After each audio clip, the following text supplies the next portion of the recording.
Hello everyone, welcome to my channel All in One Amazing Class with SK Akbar.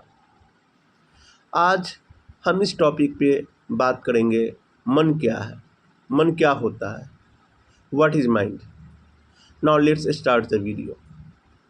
हम सभी खूब अच्छे से यह समझते हैं मन अति चंचल है और हम सभी यह समझने की कोशिश हमेशा करते रहते हैं आखिर मन चीज़ है क्या। इसी बात को हम विस्तार से समझने का प्रयास करते हैं। साधारणतया हम मन को एकाग्र करने के लिए, उसे निर्मल करने के लिए जितने काम करते हैं वह सारे चेतन मन के स्तर पर करते हैं। मन का वह हिस्सा जिसका हमें होश नहीं है, सुप्त अवस्था में रहता है, अचेतन मन कहलाता है। बौद्धिक स्तर पर अर्थात चेतन मन के स्तर पर हम खूब समझते हैं कि संसार अनित्य है, शरीर नश्वर है इत्यादि। हमारे चेतन और अचेतन मन के बीच बहुत मोटी दीवार आ गई है।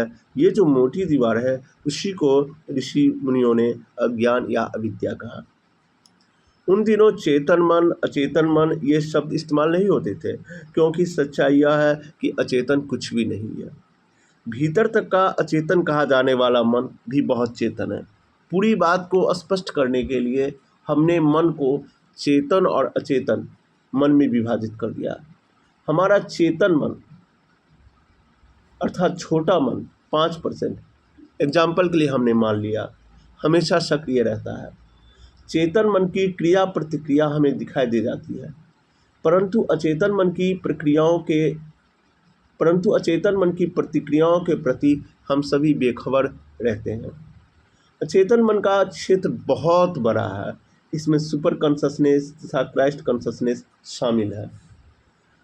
एग्जाम्पल के लिए समझते हैं, रात को हम सो गए। मान लिया रात को हम सो गए, गहरी नींद आ गई। कौन सो गया? जो सो गया वह चेतन मन है। अचेतन मन अर्थात 95%, जैसा कि हमने चेतन मन को 5% माना था। अचेतन मन 95% अभी भी जाग रहा है। वह हर क्षण सक्रिय रहता है, वह एक क्षण भी नहीं छोड़ता। वह सारी रात इस शरीर में कब, कहाँ, क्या संवेदना चल रही है उसका अनुभव किए जा रहा है। सिर्फ अनुभव ही नहीं कर रहा, प्रतिक्रिया भी किए जा रहा है। गहरी नींद में सोए हैं और किसी मच्छर ने आकर काट लिया। मच्छर के काटते ही दुखद संवेदना हुई। हमारे चेतन मन को कुछ नहीं पता कि क्या हुआ, पर जिसको अचेतन मन कहते हैं बड़ा सजग है।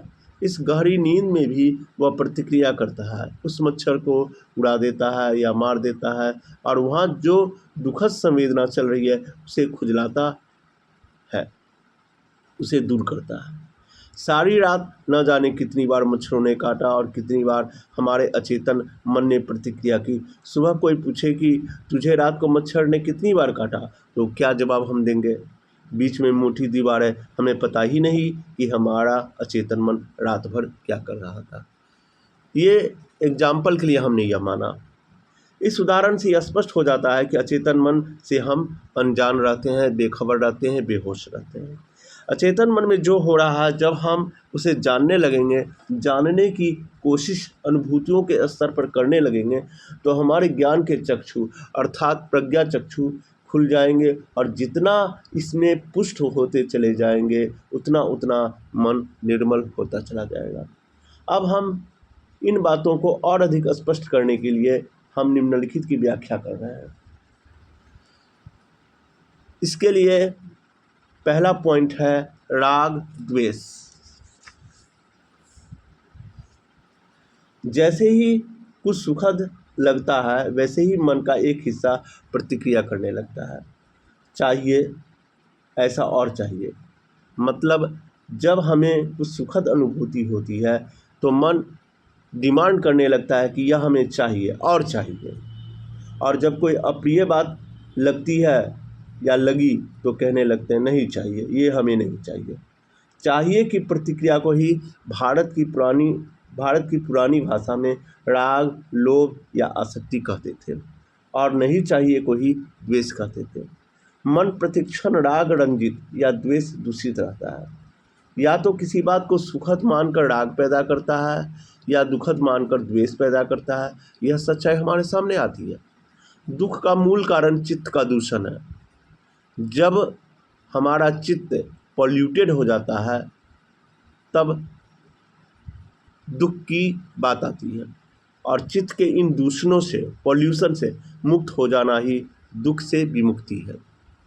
हमारे दुखों का मूल कारण और उसके उन्मूलन का उपाय हमारे भीतर ही है, कहीं बाहर नहीं। ऋषि मुनियों, बुद्धों, ज्ञानियों, संतों ने देखा कि मन पर जब क्रोध, ईर्ष्या, भय, वासना आदि विकारों की विकृति आती है तो हम दुख संतप्त हो उठते हैं, और जब ये दूर हो जाती है तो हम दुखों से मुक्ति पा जाते हैं, अर्थात सुख का अनुभव करने लगते हैं। अब इसका कारण उन्होंने खोजा तो पाया कि विकारों से यह सुख दुख है। तब उन्होंने पता लगाया कि आखिर ये विकार क्यों पैदा होते हैं, तो उन्होंने पाया कि समस्त विकारों की जननी हमारा राग द्वेष अर्थात तृष्णा है। प्रिय को प्राप्त करने की तृष्णा, अप्रिय को दूर हटाने की तृष्णा, भीतर ही भीतर कोई प्रिय सुखद संवेदना जागी कि राग रूपी, और कोई अप्रिय दुखद संवेदना हुई तो द्वेष रूपी तृष्णा जागी। खोज करते रहे। उन्होंने जानना चाहा कि ये प्रिय प्रिय सुखद दुखद संवेदना आखिर क्यों जागती है।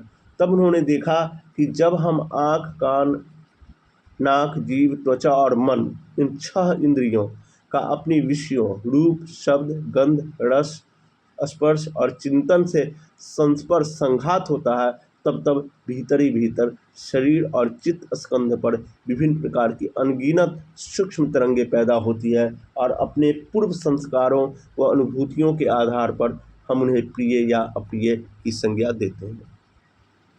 यह सारा का सारा प्रपंच अंतर्मन के उस स्तर पर चलता रहता है जिस स्तर पर कि हमें होश ही नहीं रहता, यानी हमें पता नहीं चलता कि कब स्पर्श हुआ, उसके परिणाम स्वरूप कब संवेदना जागी, और उसकी प्रतिक्रिया करते हुए कब हम राग द्वेष के स्रोत में पड़ गए, कब तनाव खिंचाव की गांठें बांधने लगे और कब दुखों के ढेर लगाने लगे। तब उन्होंने देखा कि ऊपर ऊपर तथाकथित होश अर्थात चेतन मन के स्तर पर होश बने रहने पर ही भीतर बेहोशी, अज्ञान, अविद्या, माया, मोह के माहौल में हम इस चित्त धारा में प्रतिक्षण अनजाने ही राग द्वेष का मैल प्रवाहित करते रहते हैं।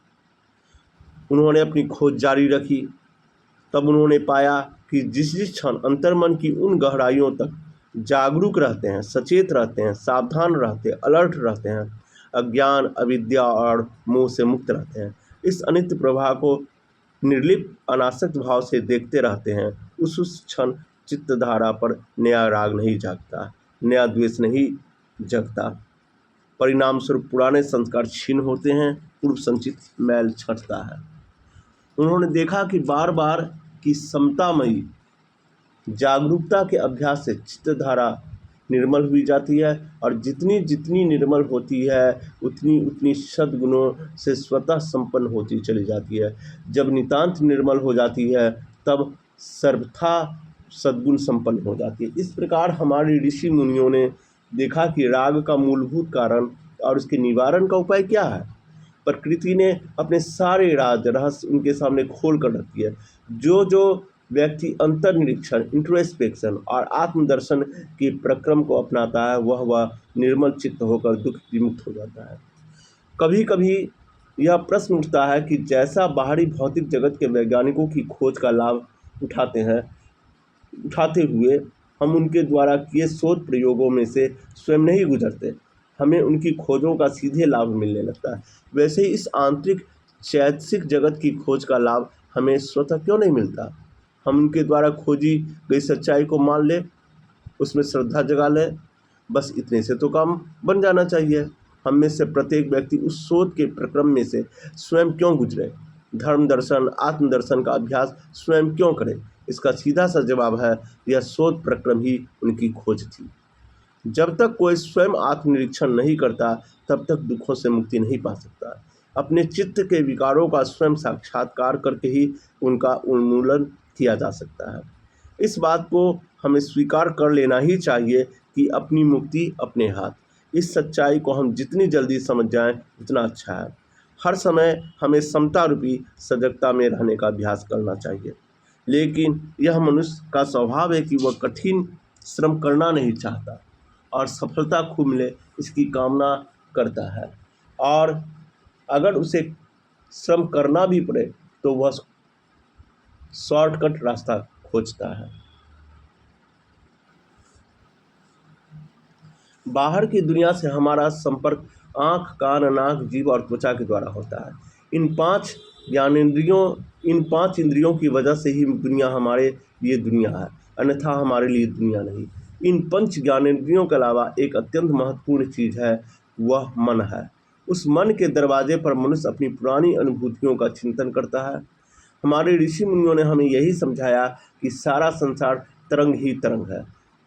यह बात गहरी अनुभूति के स्तर पर ही समझी जा सकती है।